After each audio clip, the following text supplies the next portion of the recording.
மகிமை உண்டாகட்டும். இந்த நாளில் வந்திருக்கிற உங்கள் யாவரையும் ஆண்டவராய் இயேசு கிறிஸ்துவின் நாமத்தினாலே நான் வாழ்த்தி வரவேற்கிறேன். கர்த்தர் நல்லவர். எத்தனை நாமே சொல்லுங்க. கர்த்தர் நல்லவர்.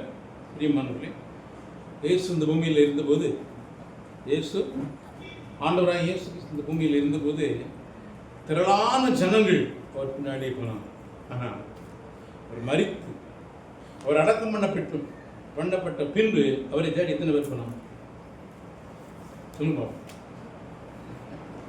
திரளான ஜனங்கள், 5000 பேர் போசித்தா, 4000 பேர் புருஷன் மாத்திரம் அப்படின்னு சொல்லியிருக்கு. ஆனால் அவரை சிலுவையில் அடித்து அவரை கொன்று அடக்கம் பண்ணி விட்டார்கள். அவரை தேடி எத்தனை பேர் போனாங்க? எண்ணிக்கை விரல் விட்டு என்ன. இப்படி ஆண்டவர் இப்படிப்பட்டவர்களைத்தான் தேடிக்கொண்டிருக்கிறார். இப்படிப்பட்டவர்களை.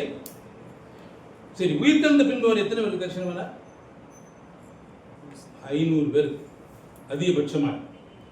பிரியமானவர்களே, அப்போ திரள் கூட்டமான ஜனங்களுக்கு உயிர்த்தெழுந்த ஆண்டவர் தெரியாது, மாம்சத்தில் வந்த ஆண்டவர் தெரியுமே தவிர யார் தெரியாது? உயிர்த்தெழுந்த ஆண்டவர். நீங்களும் நானும் உயிர்த்தெழுந்த ஆண்டவரை அறிந்தவர்களாக இருக்க வேண்டும். ஹல்லேலூயா. அதுதான் மிக முக்கியமான காரியம். நீங்கள் உயிர்த்தெழுந்த ஆண்டவரை தரிசித்தீர்களா? இதுதான் என்னுடைய கேள்வி. நீங்கள் உயிர்த்தெழுந்த ஆண்டவரை தரிசிப்பீர்களானால், உயிர்த்தெழுந்த ஆண்டவரோடு நீங்கள் பேசுவீர்களானால், உயிர்த்தெழுந்த ஆண்டவர்களோடு பேசுவாரானால் நீங்கள் மகிமையின் மேல் மகிமை அடைந்து மறுரூபம் ஆகுவீர்கள் என்பது நிச்சயத்திலும் நிச்சயம். சரியா? மாம்சத்தில் வந்திருக்கும் போது குஷ்டரோகியை சுத்தமாக்கினார், மரித்த லாசருவை எழுப்பினார். இப்படி 5000 பேருக்கு போஷித்தார், ஒரு 3000 பேரை போஷித்தார். இப்படி அவர் 4000 பேரை போஷித்தார். படகுல போனார், அற்புதம் இதெல்லாம் கண்டாங்க. ஆனால் எதை காணல? உயிர்த்தெழுந்த ஆண்டவரை அநேகர் காணவில்லை. நீங்கள் உயிர்த்தெழுந்த ஆண்டவரை தரிசித்தீர்களா? ஹல்லேலூயா. நீங்கள் உயிர்த்தெழுந்த ஆண்டவரை நீங்கள் தரிசிப்பீர்களானால் உங்கள் வாழ்க்கையில் மிக மிக மிக மகிமையான காரியங்களை நீங்கள் அனுபவிப்பீர்கள். பிரியமானவர்களே, வேதம் அதை குறித்து தான் பேசுகிறது. உயிர்த்தெழுந்த ஆண்டவரை குறித்து தான் பேசுகிறது. இந்த முழு வேதமும் நீங்கள் உயிர்த்தெழுந்த ஆண்டவரை கண்டு, உயிர்த்தெழுந்த ஆண்டவரோடு பேசி, உயிர்த்தெழுந்த ஆண்டவரோடு நீங்கள் நடக்க வேண்டும். பிரியமானவர்களே, அதுதான் மிகப்பெரிய முக்கியமான காரியம். ஆண்டவர் எதிர்பார்க்கிற ஒரு காரியம் வேதத்தில் நாம் பார்க்கிறோம். ஏசாயா தீர்க்கதரிசியின் புத்தகம் 34ஆம் அதிகாரம் 16ஆம் வசனம் படிங்க. ஏசாயா கர்த்தருடைய புஸ்தகத்திலே தேடி வாசியுங்கள். இவைகளில் ஒன்றும் குறையாது. ஒன்றும் குறையாது. ஒன்று கூட குறையாது. நம்ம ஊர்ல புத்தக கண்காட்சி நடக்கா? புத்தகத்தை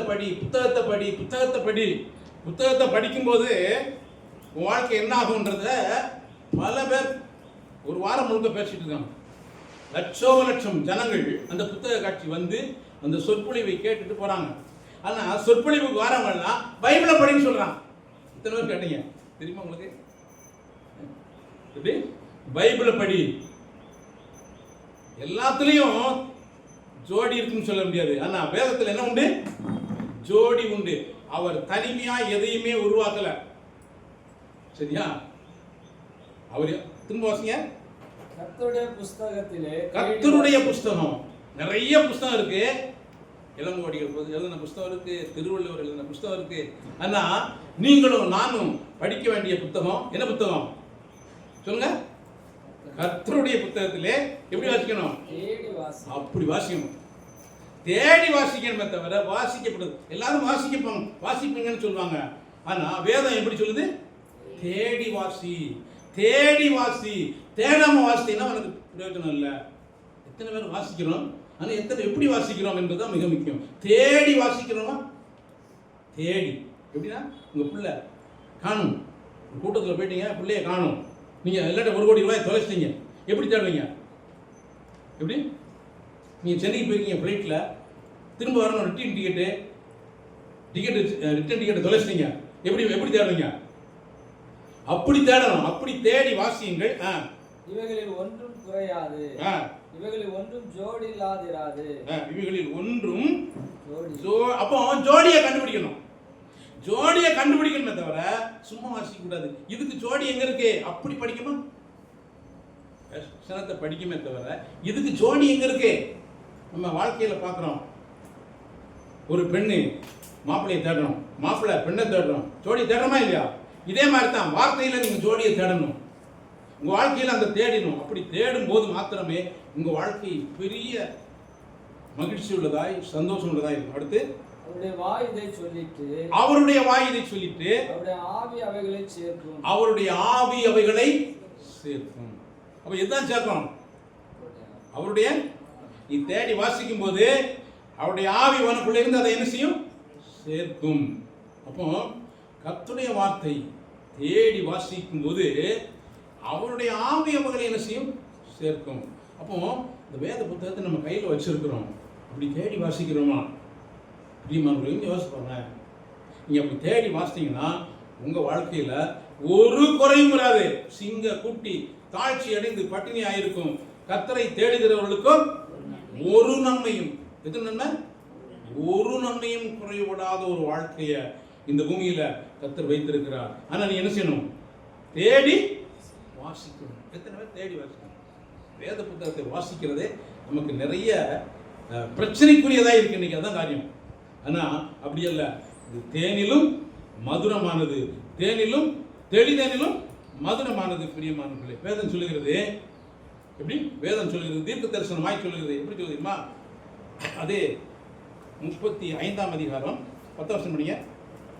கர்த்தரால் மீட்கப்பட்டவர்கள், கர்த்தரால் மீட்கப்பட்டவர்கள், கர்த்தரால் மீட்கப்பட்டவர்கள்.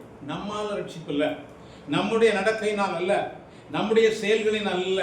எப்படி? கர்த்தரால் மீட்கப்பட்டவர்கள் திரும்பி ஆனந்த களிப்புடன் பாடி, ஆனந்த களிப்புடன் பாடி சீயோனுக்கு வருவார்கள், சீயோனுக்கு வருவார்கள். நித்திய மகிழ்ச்சி அவர்கள் தலையின் மேல் இருக்கும், நித்திய மகிழ்ச்சி அவர்கள் தலையின் மேல் இருக்கும். சந்தோஷமும் மகிழ்ச்சியும் அடைவார்கள், சந்தோஷமும் மகிழ்ச்சியும் அடைவார்கள். சஞ்சலமும் தவிப்பும் ஓடிப்போம், சஞ்சலமும் தவிப்பும் ஓடிப்போம், சஞ்சலமும் தவிப்பும் ஓடிப்போம். பூமியிலே அவரை தேடுகிறவர்களுக்கு சஞ்சலமும் தவிப்பும் ஓடிப்போம். இல்லாட்டா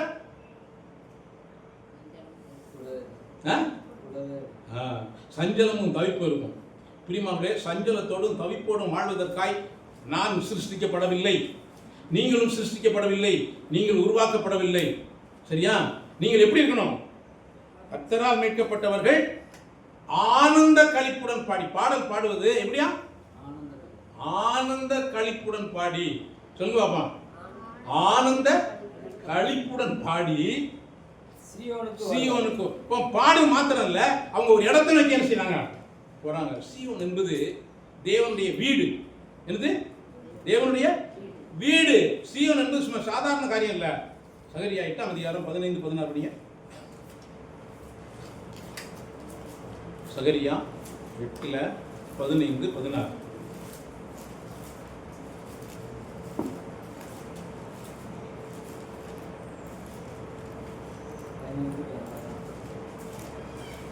இந்நாட்களில் எருசலேமுக்கும் யூதாவுக்கும் நன்மை செய்யும்படி திரும்ப நினைத்தேன், பயப்படாதே என்று. நீங்கள் செய்ய வேண்டிய காரியங்கள் எப்படி? அதாவது சரி, 8:3 வருஷம் படிங்க. நான் சீயோனிடத்தில் திரும்பி, நான் சீயோனிடத்தில் திரும்பி எருசலேமின் நடுவிலே வாசம் பண்ணுவேன். அதனாலதான் அவங்க ஆனந்த களிப்புடன் பாடி எங்க வருவாங்க? சீயோனுக்கு வருவாங்க. அதுதான் நம்முடைய வாழ்க்கையா இருக்கா? கொஞ்சம் யோசிச்சு பாருங்க. பிரியமானவர்களே, நாம் சபைக்கு வர்றது ஆனந்த களிப்புடன் பாடி வருகிறோமா? நம் சபையில வந்து பாடுவது நல்லது. அதை விட மேலானது ஏற்கனவே பாடி வர்றதை ஆண்டவர் விரும்புகிறார். இதுதான் காட்ஸ் பிளான். நான் முதல்ல சொன்னது போல, எப்படி? நான் முதல்ல சொன்னது போல உயிர்த்தெழுந்த ஆண்டவரை காண்பதுதான் மேன்மை. அதே மாதிரி நீங்க ஏற்கனவே பாடி வர்றதுதான் மேன்மை. சரியா? ஆனந்த களிப்புடன் பாடி எங்க வருவாங்க? சீயோனுக்கு. ஏன்? நான் சீயோனிடத்தில் திரும்பி எருசலேமின் நடுவிலே, அப்போ அவர் வாசம் பண்ணுகிற இடத்திற்கு நாம் இருக்கிறோம். அதுதான் மிக முக்கியமான காரியம். பிரியமானவர்களே, இதே இன்னொரு வசனத்தை திரும்ப அவர் சொல்லுகிறார். அதே ஏசாயா 51:11 படிங்க.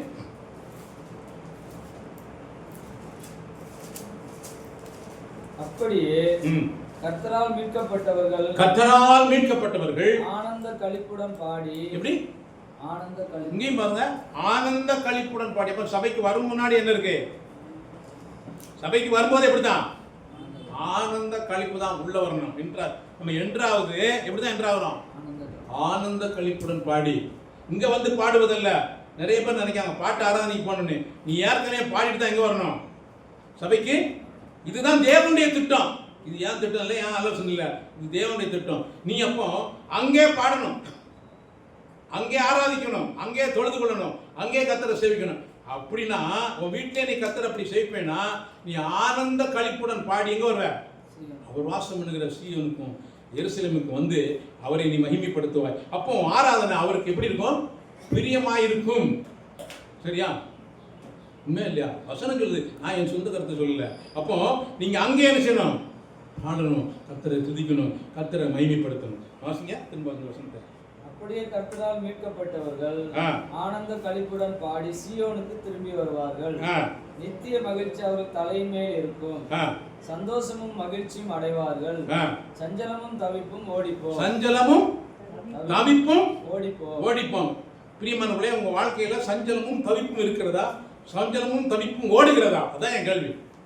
சஞ்சலமும் தவிப்பும் உடையவர்களாய் வாழ வேண்டும் என்பது நம்ம தேவனுடைய திட்டமே இல்ல. இந்த உலகத்துல தேவனை தேடாதவன், தேவனை அறியாதவங்க, இயேசுவை அறியாதவங்க சஞ்சலமும் தவிப்பும் வாழலாம். ஆனா நீங்களும் நானும் சஞ்சலமும் தவிப்புமாய் வாழ வேண்டிய அவசியமே இல்லை. தேவன் இப்படித்தான் நம்மை வாழ இந்த பூமியில வைத்திருக்கிறார், விரும்புகிறார்.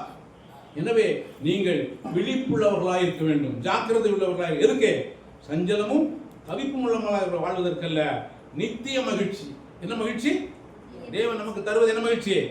நித்திய மகிழ்ச்சி. அவர் தர்றது ஏறி இறங்குற வாழ்க்கை அல்ல. ஒரு மனுஷனுடைய வாழ்க்கையில சொல்லுவாங்க 40 வருஷம் ஏற்றம், 40 வருஷம் இறக்கம். அப்படி அல்ல, இது நித்திய மகிழ்ச்சி, இது நித்திய சமாதானம், நித்தியமான ஒரு வாழ்க்கையை கர்த்தர் நமக்கு தந்திருக்கிறார். பிரியமானவர்களே, கொஞ்சம் யோசிச்சு பாருங்க. இப்படிப்பட்ட ஆண்டவர் நமக்கு இருக்கிற 1 பேதுரு 1ஆம் அதிகாரம் 18-19 வருஷம். 1 பேதுரு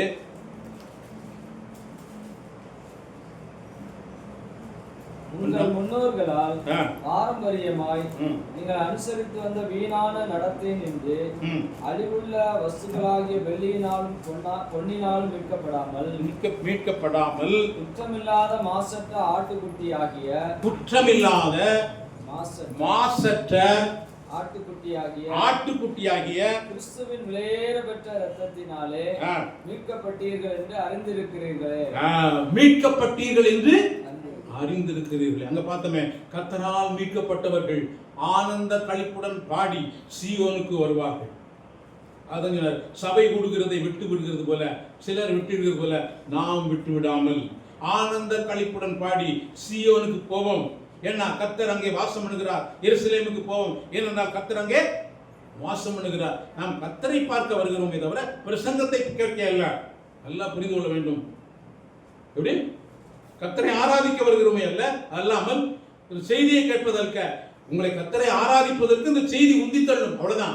நீ எப்படி நடக்குங்கிறத அவர் பேசுவார். நீ எப்படி நடக்கணுங்கிறத பேசுவதற்காக நான் அல்ல, உன்னை அப்போ அவரோடு சேர்ப்பதற்கு தான் நான் பேசிட்டு இருக்கேன். பிரியமானவர்களே, உங்களை அவரோடு இணைப்பதற்கு தான் நான் பேசிட்டு இருக்கேன். நீங்க கர்த்தரால் மீட்கப்பட்டவர்கள் தானா? பாருங்க, உங்க வேல்யூ என்ன தெரியுமா? எப்படி? உங்கள் முன்னோர்களால் பாரம்பரியமாய் அனுசரித்து வந்த வீணான நடத்தை நின்று அழிவுள்ள வஸ்துக்களாகிய வெள்ளியினாலும் பொன்னினாலும் மீட்கப்படாமல். பிரியமானவர்களே, நம்முடைய ஆத்மாவை மீட்பதற்கு பழைய ஏற்பாட்டில் ஒரு காரியம் இருந்துச்சு. என்ன காரியம் தெரியுமா? யாத்திராகமம் 30:15 படிங்க. யாத்திராகமம் 30:15.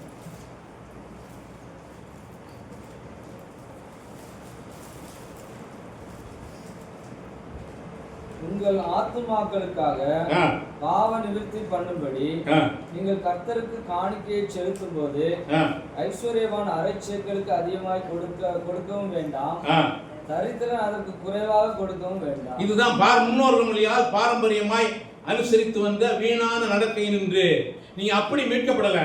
நீங்கள் எப்படி மீட்கப்பட்டிருக்கிறீர்கள்? நான் எப்படி மீட்கப்பட்டிருக்கிறேன் சொல்லுங்க அப்பா. வெள்ளியினாலும் அரைச்சேக்கல் அது கிடையாது. எனக்கு அரைச்சேக்கல் கிடையாது. இப்போ எனக்கு என்னது? ஆண்டவராகிய இயேசு கிறிஸ்துவின் குற்றமில்லாத மாசற்ற இரத்தத்தினால் நான் மீட்கப்பட்டேன். அப்ப மீட்கப்பட்ட நான் எப்படி ஆராதிப்பேன் சொல்லுங்க அப்பா? ஆனந்த களிப்புடன். சொல்லுங்க, ஆனந்த களிப்புடன். ஆண்டவர் விரும்புகிறதெல்லாம் ஆனந்த களிப்புள்ள உதடுகளால் உண்மை துதித்து போற்றி பாடுவேன் என்று பக்தன் சொல்கிறான். எனவே பிரியமானவர்களே, அந்த தாவீது இதெல்லாம் அறிஞ்சிருந்தான். தீர்க்க தரிசனமாய் அவனுக்கு எல்லாம் வெளிப்படுத்தப்பட்டது. இது பேதர் எழுதும்போது ரொம்ப தெளிவாக எழுதுகிறார். எப்படி? உங்கள் முன்னோர்களால் பாரம்பரியமாய் நீங்கள் அனுசரித்து வந்த வீணான நடத்தை நின்று அழிவுள்ள வஸ்துக்களாகிய வெள்ளியினாலும் பொன்னினாலும் மீட்கப்படாமல் குற்றமில்லாத மாசற்ற ஆட்டுக்குட்டியாகிய கிறிஸ்துவின் விலையேறப்பட்ட இரத்தத்தினாலே மீட்கப்பட்டீர்கள் என்று அறிந்திருக்கிறீர்களா? அதான் எங்கள் நீங்கள் மீட்கப்பட்டவர்கள் என்று அறிந்திருக்கிறீர்களா? சும்மா ஏதோ கேட்டுட்டு போவதில்லை, வந்துட்டு போவதில்லை. பிரியமானவர்களே, நான் முதல்ல சொன்னது போல அந்த வசனத்தில் வாசிக்கும் போதில் சங்கீதத்தை வாசித்தமே, கர்த்தருடைய புஸ்தகத்தில் தேடி வாசியுங்கள். இப்போ தேடி வாசிக்கும் போது வேதம் என்ன சொல்லுது? நான் மீட்கப்பட்டிருக்கிறேன், நான் மீட்கப்பட்டவன். நான் பிசாசுக்கோ உலகத்திற்கோ மாம்சத்திற்கோ பிசாசுக்கோ அடிமையானவன் இல்லை. இவைகள் எல்லாவற்றிலிருந்தும் நான் செய்யப்பட்டு விட்டேன், மீட்கப்பட்டு விட்டேன் என்று வசனம் சொல்லுகிறது. எனவே நான் யாரு சொல்லுங்க? மீட்கப்பட்டவன். சொல்லுங்க, நான் கையை பிடிச்சு பார்ப்போம். நீங்கள் மீட்கப்பட்டவர்கள். அப்போ உங்களை யாரும் என்ன செய்ய அடிமைப்படுத்த முடியாது. இதுதான் ட்ரூத். இந்த ட்ரூத்தை நீங்க தெரிஞ்சுக்கிட்டீங்கன்னா இங்க பிசாசு சொல்லணும், நான் மீட்கப்பட்டவன். என்ன வசனம் சொல்கிறது, வார்த்தை சொல்லுகிறது. நான் யாரு? மீட்கப்பட்டவன். அவ்வளவு மிகப்பெரிய ஒரு உத்தரவாதத்தை தேவனுடைய வார்த்தை கொடுக்கிறது. இயேசு கிறிஸ்து சிலுவையில் அடிக்கப்படும் வரைக்கும் நாம் மீட்கப்பட்டவர்கள் கிடையாது. விளங்குதா? இயேசு கிறிஸ்து சிலுவையில் அடிக்கப்பட்டு உயிர்த்தெழுதல் வரைக்கும் நாம் யார் கிடையாது? மீட்கப்பட்டவர். என்றைக்கு இயேசு கிறிஸ்து கல்வாரி சிலுவையில் அடிக்கப்பட்டு அடக்கம் பண்ணப்பட்டு 3ஆம் நாள் உயிர்த்தெழுந்தாரோ அன்றைக்கே நான் என்னவாயிட்டேன்? மீட்கப்பட்டு விட்டேன். பாருங்க, இந்தியா வெள்ளைக்காரங்களுக்கு அடிமையா இருந்தது. என்னைக்கு காந்தி சுதந்திரத்தை கூப்பிட்டானோ அன்னைக்கு அவ்வளவு என்ன ஆயிட்டாங்க? விடுதலை ஆயிட்டாங்க. அப்படியா இல்லையா? சுதந்திரத்தை ஒரு ஆள்கிட்ட கொடுத்த உடனே எல்லாருமே என்ன ஆயிட்டோம்? விடுதலை ஆயிட்டோம். இதே மாதிரி தான் இயேசு கிறிஸ்து சிலுவையில் மரித்து அடக்கம் பண்ணப்பட்டு உயிர்த்தெழுந்தபடினால் நாம் எல்லாரும் என்ன ஆயிட்டோம்? விடுதலையாக்கப்பட்டு விட்டோம். இந்த உண்மையை, இந்த சத்தியத்தை நீங்கள் அறிந்து கொள்ளக்கூடாதபடி பிசாசவன் உங்களுடைய மனக்கண்களை கூடாக்குகிறான். எனவேதான் நீங்க இன்னும் பாவி பாவி பாவி பாவி நினைச்சுக்கிட்டு இருக்கோம். ஆண்டவரே என் பாவத்தை கழுவும், என்னை மன்னியும் அப்படின்னு ஜெபம் பண்ணிக்கிட்டு இருக்கோம். எனவே நீங்கள் ஜெபிக்கிறது எப்படி ஜெபிக்கணும்? என்னை மீட்டுக் கொண்டீரே உமக்கு ஸ்தோத்திரம், என்னை விடுதலையாக்கினீரே உமக்கு ஸ்தோத்திரம், என்னை குணமாக்கினீரே உமக்கு ஸ்தோத்திரம். அப்படித்தான் நீங்க பாடணும், அப்படித்தான் நீங்க ஜெபிக்கணும், அப்படித்தான் நீங்க துதிக்கணும். உண்மையா இல்லையா? விளங்குச்சா? அதாவது விளங்குதா விளங்கலையா? அப்ப நீங்க யார் கிடையாது? அடிமை கிடையாது, பாவி கிடையாது. கரெக்டா? நீங்க அடிமை கிடையாது, யாரும் கிடையாது, பாவி கிடையாது. அதனால்தான் கர்த்தரால் மீட்கப்பட்டவர்கள். நம்மளால நம்ம மீட்க முடியாது. அவர் நம்ம இணைஞ்சாரு. அவர் மீட்டு கொண்டாருங்கிற அறிவில்லாதவன் அவர் ஆராதிக்க மாட்டான். அவர் மீட்டு கொண்டாருங்கிற விளங்காதவன் அவரை சேவிக்க மாட்டான். பிரியமானவர்களே, அவர் என்னை மீட்டுக் கொண்டார் என்பதை அறிந்தவன் அவரை என்ன செய்வான்? சேவிப்பான். பிரியமானவர்களே, இப்படிப்பட்ட வாழ்க்கையை இந்த பூமியில் வாழ்வதற்கு தான் கர்த்தர் நம்மை தெரிந்து கொண்டிருக்கிறார். அடுத்து 20 சொன்னீங்க. 1 பேதுரு 1:20. அவர் உலக தோற்றத்திற்கு முன்னே, அது எப்பவே உலக தோற்றத்திற்கு முன்னே குறிக்கப்பட்டவராய் இருந்து நமது மூலமாய் தேவன் மேல் விசுவாசமாய் இருக்கிற உங்களுக்காக இந்த கடைசி காலங்களில் வெளிப்பட்டார். உங்கள் விசுவாசமும் நம்பிக்கையும் நம்பிக்கையும் தேவன் மேல் இருக்கும்படி அவரை மரித்தோரிலிருந்து எழுப்பி அவருக்கு மகிமையை கொடுத்தார். அவருக்கு எதை கொடுத்தார்? அவருக்கு ஏன் மகிமையை கொடுத்தார்? சொல்லுங்க. அவருக்கு ஏன் மகிமையை கொடுத்தார்? சொல்லுங்க. அவர் மேல விசுவாசமும் நம்பிக்கையும் இருக்கும்படி. உங்க நம்பிக்கையும் விசுவாசமும் யார் மேல? ஆனா இன்னைக்கு இருக்க பிரசங்கங்கள்லாம் நீ பாவிங்கிறத விசுவாசிக்கும்படி தான் அவனை நடத்திட்டு இருக்கான். நீ குறைவுள்ளவன் என்பதை விசுவாசிக்கும்படி தான் நடத்திட்டு இருக்கான். நீ குற்றமுள்ளவன் என்பதை விசுவாசிக்கும்படி தான் நடத்திட்டாங்க. இப்போ இதை விட்டு என்ன செய்ய முடியல, வெளியே வரவே முடியல. இப்படிப்பட்ட ஒரு சிறைச்சாலையில் மாட்டிக்கிட்டு அநேகர் தவிக்கிறாங்க பிரியமானவர்களே. ஆனா நீ யார் என்பதை நீ அறிந்து கொண்டாயானால் அதுதான் மனம் திரும்புதல். நீ யார் என்பதை அறிந்து கொள்வதுதான் என்பது மனம் திரும்புதல். ஏன்னா உன் மனதில் உன்னை தப்பா அவனை பற்றி ஏற்பாடு பண்ணிவிட்டான். நீ பாவி, நீ ஒண்ணுக்கு லாயக்கு இல்லை, நீ தேவனிடத்தில் போக முடியாது, தேவன் அவர் தூரமாக இருக்காரு, நீ உன்னைய பாரு, இப்படியே காமிச்சு உன்னைய பயங்கர இருட்டுகளை நடத்திட்டாங்க. அதனால நீ தேவன்கிட்ட என்ன செய்ய முடியாமல் இருக்கீங்க, போகவே முடியாமல் இருக்கீங்க. அவர்கிட்டலாம் போக முடியுமா, அவர்கிட்டலாம் ஜெபிக்க முடியுமா, அவர் நம்முடைய ஜெபத்தையெல்லாம் கேட்பாரா? இப்படிப்பட்ட ஒரு மைண்ட் செட்டை இந்த கிறிஸ்தவம் உண்டாக்கிடுச்சு. அப்படியா இல்லையா? ஆனா பேதுரு ரொம்ப தெளிவாக இருந்தார். எப்படி? உங்கள் விசுவாசமும் என் விசுவாசமும் நம்பிக்கையும் என் நம்பிக்கையும் தேவன் மேல் இருக்கும்படி அவரை மரித்தோரிலிருந்து எழுப்பி அவருக்கு மகிமையை கொடுத்தார். அப்ப அவருக்கு ஏன் மகிமையை கொடுத்தார்? மரித்தோரிலிருந்து எழுப்பி என் விசுவாசமும் நம்பிக்கையும் அவர் மேல இருக்கணும். என் மேல இல்ல, சபை மேல இல்ல, மனிதர் மேல இல்ல. இன்னைக்கு நிறைய பேர் அமைப்பு மேல, மனிதன் மேல நம்பிக்கை வச்சிருக்கான். வேதத்தின் மேலும் தேவன் மீதும் நம்பிக்கை இல்லை.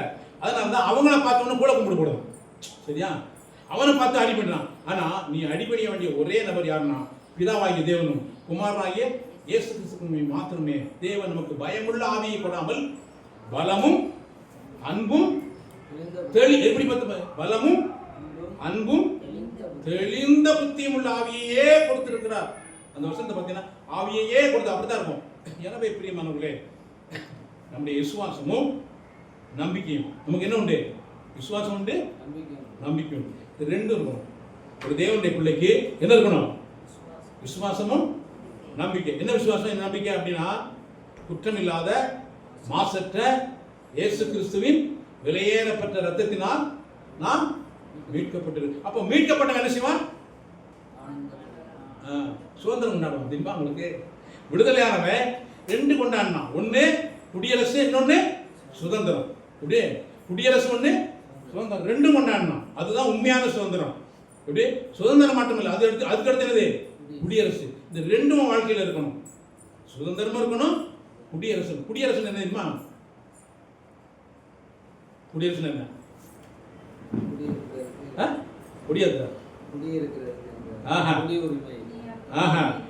உனக்கு சட்டத்தை நீயே வைக்கணும், வேற எவனும் சட்டம் வைக்க கூடாது. சட்டத்தை நீயே வைக்கணும் தவிர வேற ஒருத்தரும் சட்டம் வைத்தோம்னா நீ அடிமை. ஆனா நீ எப்படி வாழணும், நீயே உனக்கு சட்டம் வைக்கணும். அது பண்ண பேரு குடியரசு. குடியரசு குடியானவனுடைய அரசு தான், அரசனுடைய அரசு அல்ல. இது குடியானவனுடைய அரசு. அப்ப நீ எப்படி வாழணும்னு நீ முடிவெடுக்கிற பாத்தியா, அதுதான் உண்மையான சுதந்திரம். நீ எப்படி வாழணும்னு இன்னொருத்த முடிவெடுத்தோம்னா அது பண்ணவர் கிடையாது, சுதந்திரம் கிடையாது. எனவே இதைத்தான் கர்த்தராகிய இயேசு கிறிஸ்து சிலுவையிலே எனக்கு சம்பாதித்து கொடுத்திருக்கிறார். என் விசுவாசமும் நம்பிக்கையும் தேவன் மேல் இருக்கும்படி அவரை உயிரோடு எழுப்பி அவருக்கு மகிமையை கொடுத்தார். அப்போ அவருக்கு மகிமை கிடைத்தது எனக்காக. சரியா? என்ன? என்னுடைய நம்பிக்கையும் விசுவாசமும் தேவன் மேல். நான் மனுஷன் மேல அல்ல, அல்லது என் மேல அல்ல. என் நம்பிக்கையும் மகிமை யார் மேல? விசுவாசம் யார் மேல? தேவன் மேல் இருக்கும்படி அவருக்கு மகிமையை கொடுத்தார். அப்போ உங்களுடைய நம்பிக்கையும் உங்களுடைய விசுவாசமும் யார் மேல் இருக்கிறது அப்படிங்கிறத என் கேள்வி. அப்படின்னா நான் ஆனந்த களிப்புடன் பாடி எங்க போவேன்? சீயோனுக்கு. ஏன்னா சீயோனிலே கர்த்தர் வாசம் பண்ணுகிறார். எருசலேம் தமக்கு தாம் வாசமாக இருக்க முடியாத என்ன செஞ்சாரு? தெரிந்து கொண்டார். பிரியமானவர்களே, நீங்களும் நானும் தான் அவர் வாசமாக இருக்கிற வாசஸ்தலமாக இருக்கிறோம். அவர் வாசமாக இருக்கிற தங்கி இருக்கிற ஸ்தலமாக இருக்கிறோம். பழைய ஏற்பாட்டில் பார்த்தீங்கன்னா நீ எனக்கு நான் வாசம் பாருங்க. யாத்ராகமம் 25 படிங்க. யாத்ராகமம் 25.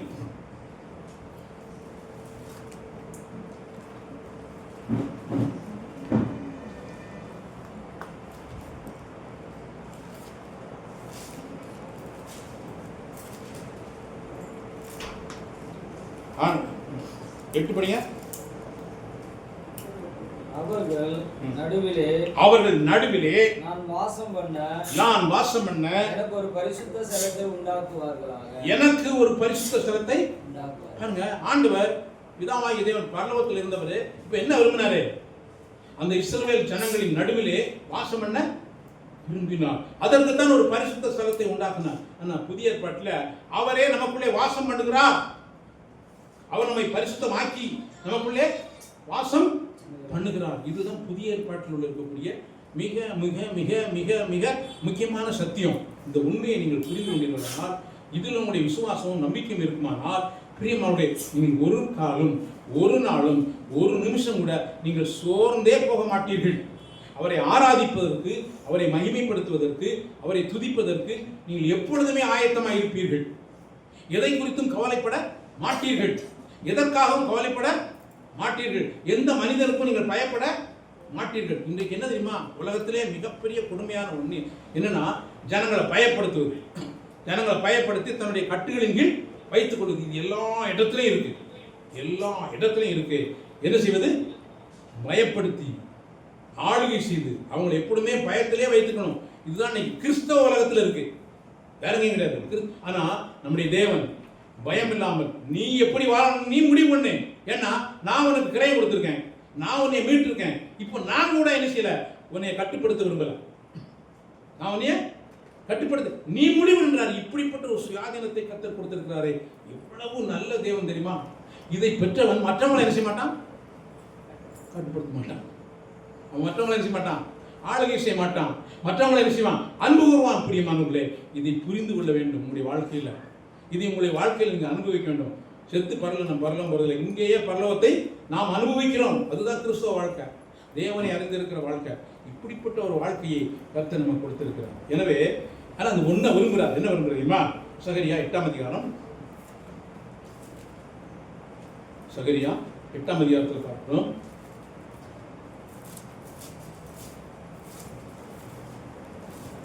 பதினைந்து 16 17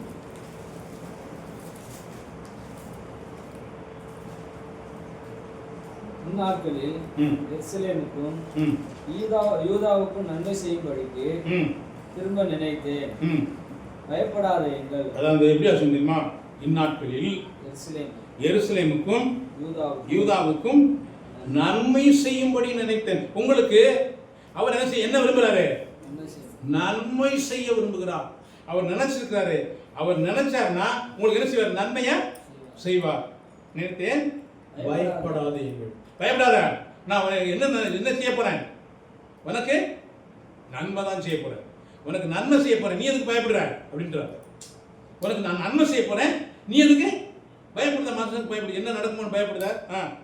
நீங்கள் செய்ய வேண்டிய காரியங்கள் என்னவென்றால், நீங்க என்ன செய்யணும் அப்படின்னா, அவனவன் புறனோட உண்மையை பேசுங்கள். அவனவன் புறனோட உண்மையை பேசுங்கள். அதுதான் மேட்டர். உண்மையை பேசுங்கள். உங்கள் வாசல்களில் சத்தியத்துக்கும் சமாதானத்துக்கும் ஏற்க நியாயம் தீருங்கள். என்ன பேசுறாரு? நான் உனக்கு நன்மை செய்யணும்னா எப்படி? உண்மையை பேசு. அடுத்து சத்தியத்துக்கும் சமாதானத்துக்கும் ஏற்க நியாயம் தீருங்கள். ஒருவனும் பிறனுக்கு விரோதமாய் தன் இருதயத்தில் தீங்கு நினையாமலும். எங்க நான் செய்யலங்கிறது இல்ல, நினைக்கவே செய்யாத. பொய்யானையின் மேல் பிரியப்படாமலும் இருங்கள். பிரியப்படாமலும் இருங்கள். பொய்யான இடாதங்கிறது இல்ல, அதுல என்ன செய்யாத, பிரியப்படாத. இவைகள் எல்லாம் நான் வெறுக்கிற காரியங்களுக்கு கர்த்தர் சொன்னார். இவைகள் எல்லாம் நான் கர்த்தர் வெறுக்கிற காரியம். கர்த்தர் வெறுக்கிற காரியம், கர்த்தர் விரும்புகிற காரியம் அல்ல. கர்த்தர் வெறுக்கிற காரியத்தை செஞ்சுக்கிட்டு நம்ம எப்படி பயம் இல்லாம இருக்க முடியும்? சரியா? எப்படி கர்த்தர் வெறுக்கிற நல்ல ஆண்டவர் நமக்கு தெளிவாக சொல்லு, இதெல்லாம் நான் வெறுக்கிறேன். அவர் உன்னை ஆசீர்வதிக்கவும் உன்னை ஆனந்த களிப்புடன் வைத்திருக்க விரும்பும்போது நீ அதற்கு பாத்திரமானா இருக்க வேண்டும் என்று தான் தேவன் விரும்புகிறாரே தவிர என்ன சீக்கிரட்டா சொல்லிட்டாரு, விடையை சொல்லிட்டாரு. இப்படி கேள்வியும் சொல்லி விடையும் சொல்லிட்டாரு. இவ்வளோ அறிவு என்னது?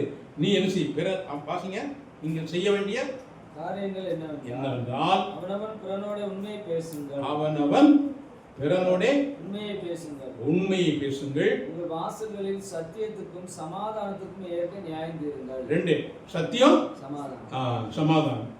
சத்தியமும் சமாதானம். அடுத்து, ஒருவனும் பிறனுக்கு விரோதமாய் தன் இதயத்தில் தீங்கு நினையாமலும் பொய்யானின் மேல் பிரியப்படாமலும் இருங்கள். இவைகள் எல்லாம் நான் வெறுக்கிற காரியங்கள் என்று கர்த்தர் சொல்கிறார். இவைகள் எல்லாம் கர்த்தர் வெறுக்கிற. அப்ப பாருங்க, கர்த்தர் வெறுக்கிற காரியத்தை நாம விரும்பலாமா? கர்த்தர் வெறுக்கிற காரியத்தை நாம என்ன செய்யக்கூடாது? விரும்ப கூடாது. நீ விரும்பாதன்னு சொன்னார், நான் அதை வெறுக்கிறேன்னு சொன்னேன். அப்போ ஆனா என்ன என்ன அவர் என்ன செய்ய விரும்புறாரு? யூதாவுக்கும் எருசலேமுக்கும் நன்மை செய்யும்படி, உன் வாழ்க்கையில நன்மை செய்யும்படி அவர் விரும்புகிறார், திட்டமிடுகிறார், அவர் ஆசையா இருக்கிறார். ஆனா ஒரே ஒரு கண்டிஷன், ஆண்டவர் எப்போதுமே கண்டிஷனே இல்லாம எதுவுமே செய்ய மாட்டார். அவருடைய அன்பு நிபந்தனையற்றது. நல்லா புரிஞ்சுங்க, அவருடைய அன்பு. ஆனா அவருடைய வாக்குத்தத்தங்களும் ஆசீர்வாதங்களும் நிபந்தனை இல்லாது கிடையாது. நல்லா புரிந்து கொள்ள வேண்டும். அவருடைய அன்பு நிபந்தனையற்றது. நல்லா புரிந்து கொள்ளணும். அவருடைய அன்பு. ஆனா அவருடைய வாக்குத்தத்தங்களும் ஆசீர்வாதங்களும் கண்டிஷன் இல்லாம கிடையாது. எப்போதுமே கண்டிஷன் இல்லாம பேசணும்னா பிசாசு தான் பேசுவான், இனி பணிந்துவா, அது அவ்வளவுதான் மேட்ரு. ஆனா அப்படி இல்லை, ஆண்டவர் இதை செய்யும்பாரு. ஆனா அவர் சொல்றதும் ரொம்ப எளிதானதை தான் சொல்றாங்க, கஷ்டமானதை சொல்லவே மாட்டாங்க. ரொம்ப சிம்பிள். இது நம்மளாம் விருப்பம், இதை நம்ம விருப்பமா இருக்க மாட்டோமா? உண்மையிலே மற்றவங்களுக்கு நான் இப்படிப்பட்டவன்னு தெரிஞ்சா நம்ம என்ன செய்வோம்? இதெல்லாம் உள்ளவே அப்படின்னு சொன்னா நம்ம என்ன செய்வோம்? மற்றவங்கள ஒரு மனுஷன் இருக்கான், அந்த மனுஷன் எப்போதுமே பொய் மற்றவங்கிட்ட பொய் சொல்றான், அடுத்து சண்டை போட்டுக்கிட்டே இருக்கான், அவன் உண்மையே கிடையாது. அவனை என்ன செய்வோம்? நம்ம நேசிப்போமா? அப்போ மற்றவங்க உங்களுக்கு என்ன செய்யணுமோ அதை நீங்க மற்றவங்களுக்கு செய்யுங்க. இதுதான் நியாயப்பிரமாணமும் தீர்க்கதரிசனம். என்ன ரொம்ப ரொம்ப ஒரியா உட்காந்துருக்க இருக்கு, கஷ்டமா இருக்கா? பிரியமானவர்களே, நீங்கள் ஆசீர்வாதமாய், சமாதானமாய், மகிழ்ச்சியாய், நித்திய மகிழ்ச்சி உள்ள ஒரு வாழ்க்கை வாழ்வதற்கு கர்த்தர் எளிதான வழியை நமக்கு வைத்திருக்கிறார். மிகவும் எளிதான வழி. ஏன்னா உங்களை மீட்டு விட்டு, உங்களை அவருடைய வெளியேறப்பட்ட ரத்தத்தை சிந்தி உங்களை மீட்டு விட்டு தான் இதை கொடுக்கிறார். வரை சும்மா கொடுக்கல, சும்மா தான் கொடுக்கல. நீங்கள் யார்? முதல்ல மீட்கப்பட்டவர்கள், கர்த்தரால் மீட்கப்பட்டவர்கள். பிரியமானவர்களே, இந்த வாழ்க்கையை இந்த பூமியில் அனுபவிப்பதற்கு தான் கர்த்தர் நம்மை தெரிந்தெடுத்திருக்கிறார். எல்லாரும் கிடையாதுங்க. இப்படிப்பட்ட வார்த்தையை அநேகர் கேட்பதற்கு அவர்களுக்கு அதான் ஆண்டவர் சொன்னார், உங்கள் காதுகள் கேட்கிறதுனாலும் உங்கள் கண்கள் காண்கிறதுனாலும் நீங்கள் பாக்கியவான்கள், நீங்கள் பாக்கியவான்கள், நீங்கள் பாக்கியவான்கள் என்பதை நீங்கள் அறிந்திருக்க வேண்டும். பிரியமானவர்களே, இதை நீங்கள் புரிந்து கொண்டீர்களானால் உங்கள் வாழ்க்கையில் சமாதானம், நித்திய சமாதானம், நித்திய மகிழ்ச்சி இவைகள் உண்டாகும். வேணும்னா நீங்கள் முடிவு பண்ணலாம், எது வேணும்னு உங்களுக்கு தீர்மானம் பண்ணலாம், எது உங்களுக்கு தேவைங்கிறத நீங்கள் தீர்மானம் பண்ணலாம். எப்படி ஆதாமுக்கும் ஏவாளுக்கும் ஒரு சுதந்திரத்தை கொடுத்திருந்தாரோ அதே மாதிரிப்பட்ட சுதந்திரத்தை கர்த்தர் உங்களுக்கும் எனக்கும் வைத்திருக்கிறார். எனவே நாம் தெளிவாய் தெரிந்து கொள்ளலாம், ஆண்டவர் என்னை ரேம் கொடுத்து மீட்டு விட்டார், அவரே என்னை மீட்டு விட்டார். ஆனால் இப்போ என்ன செய்யணும்? ஒரே ஒரு காரியம், மற்றவங்க எனக்கு என்ன செய்யணும்னு நினைக்கமோ அதையே நாம் மற்றவங்களுக்கு என்ன செய்யணும். இப்படிப்பட்ட வாக்குத்தத்தங்களை பெற்றிருக்கிற நாம் பயம் இல்லாமல், எப்படி சொல்லுவாப்பா? பயம் இல்லாமல். இங்கதான் ஆண்டவர் முதல்ல நம்ம கொடுக்குற மிகப்பெரிய ஆசீர்வாதமே பயம் இல்லாமல். எப்படி? லூக்காவின் சுவிசேஷம் ஆண்டவர் கொடுக்கிற மிகப்பெரிய புதிய ஏற்பாட்டில் கொடுத்த வாக்குத்தத்தமே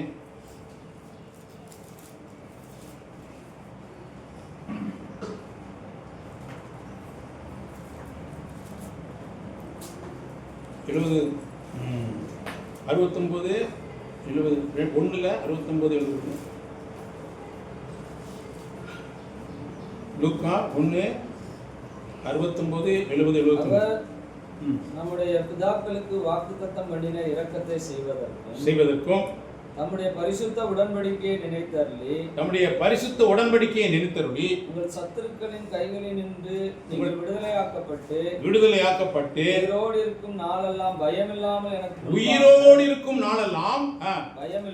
பயமில்லாமல் எனக்கு முன்பாக அவருக்கு முன்பாக பரிசுத்தத்தோடும் நீதியோடும் எனக்கு ஊழியம் செய்ய கட்டளையிடுவேன் என்று அவர் தம்முடைய பிதாவாகிய ஆபிரகாமுக்கு இட்ட ஆணையை நிறைவேற்றுவதற்கு, ஆபிரகாமுக்கு இட்ட ஆணையை இந்த நாளில எனக்கு நிறைவேற்றி இருக்கிறார். எத்தனை பேர் ஆமென் சொல்ல முடியும்? இந்த வாக்குத்தத்தத்தை, இந்த ஆணையை எனக்கு என்ன செய்திருக்கிறார்? நிறைவேற்றி இருக்கிறார். இதற்கு பங்குள்ளவனாய், இதற்கு இந்த சுதந்திரத்திற்கு தகுதியுடையவனாய் நான் வாழ வேண்டும் என்றுதான் அவர் தேவன் விரும்புகிறார். இப்படிப்பட்ட வாழ்க்கையை வாழ்வதற்கு கர்த்தர் நம்முடைய மனக்கண்களை திறந்திருக்கிறார். எதை திறந்துக்காரு? நிறைய பேருக்கு மனக்கண மோடி பிரசங்கம் மெசேஜ் புள்ளாயிட்டான். 1 கொரிந்தியர் 4 அதிகாரம் 4 வசனம் பண்ணிய 1 கொரிந்தியர் 4ஆம் அதிகாரம் 4ஆம் வசனம். என்னிடத்தில் நான் யாதொரு குற்றத்தையும் 1 கொரிந்தியர் 4:4. 2 கொரிந்தியர் 4:4.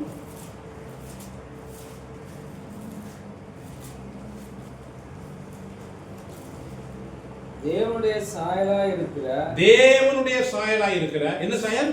தேவனுடைய சாயல். அப்போ ஆண்டவர் வெறுக்கிற காரியம் அந்த அதை நாம கை கொண்டோம்னா நம்ம யாரு? அவ்வளவுதான் மேட்ரு. அவர் எதெல்லாம் வெறுக்கிறாரோ அதெல்லாம் நீ வெறுத்தேன்னா நீ யாருடைய சாயல்? தேவனுடைய சாயல். தேவனுடைய சாயலாய் இருக்கிற கிறிஸ்துவின் மகிமையான சுவிசேஷத்தின் ஒளி அவிசுவாசிகளாய் அவர்களுக்கு பிரகாசமாயிராதபடிக்கு இப்பிரபஞ்சத்தின் தேவனானவன் அவர்களுடைய மனதை குருடாக்கினான். எதை குருடாக்கிட்டான்? பைபிளை படிக்காங்க, ஆனா எங்க குருடாயிருக்கு? மனக்கண். எனவே மனக்கண் திறக்கப்பட்டவனாய் நீ வாழ்ந்தீனா வாழ்க்கையில நீ ஆனந்த களிப்புடன் பாடி சீயோனுக்கு வந்து கர்த்தரை தரிசித்து கர்த்தரை மகிமைப்படுத்தி இந்த பூமியில சஞ்சலமும் தவிப்பும் இல்லாத ஒரு நித்திய மகிழ்மையான வாழ்க்கையை வாழ்வதற்கு தான் கர்த்தர் 2 கரம் கூப்பி நம்மை அழைக்கிறார். எப்படி அழைக்கிறாரு?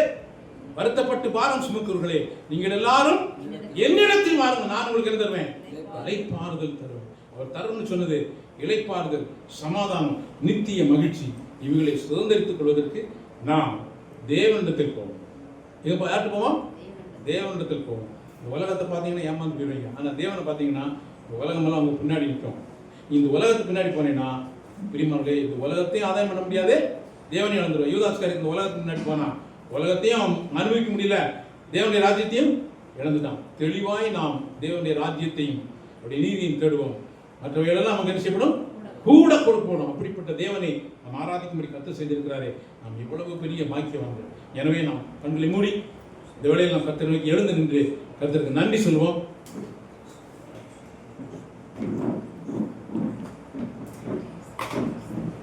ஹல்லேலூயா, ஸ்தோத்திரம் ஆண்டவரே. பிதாவே, நாங்கள் உம்மை துதிக்கிறோம், நன்றி செலுத்துகிறோம். எங்களுடைய வாழ்க்கையில் நீர் செய்திருக்கிற மகிமையான காரியங்களுக்காக உமக்கு நன்றி ஆண்டவரே.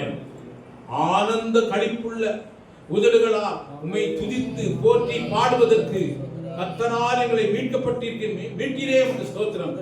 நாங்கள் வெள்ளியினாலும் பொன்னினாலும் மீட்கப்படாமல் விலையேறப்பட்ட ஆட்டுக்குட்டியாகிய கிறிஸ்துவின் ரத்தத்தினாலே எங்களை மீட்டுக் கொண்டீரே, அதற்காக ஸ்தோத்திரம், நன்றி செலுத்துகிறோம். இந்த பூமியில் பயமில்லாமல் நாங்கள் ஆராதிக்கும்படி சேவிக்கும்படி எங்களுக்கு ஒரு நித்திய பாதையை கட்டளையிட்டு இருக்கிறீரே, எங்களுடைய மனக்கண்களை திறந்திருக்கிறீரே, அதற்காக ஸ்தோத்திரம். தொடர்ந்து உம்முடைய நாமத்தை மகிமைப்படுத்தும் இயேசுவின் நாமத்தில் ஜெபிக்கிறோம் நல்ல பிதாவே. ஆமென். ஆமென். ஆமென். உட்காரலாம். இப்பொழுது ஆல்பர்ட்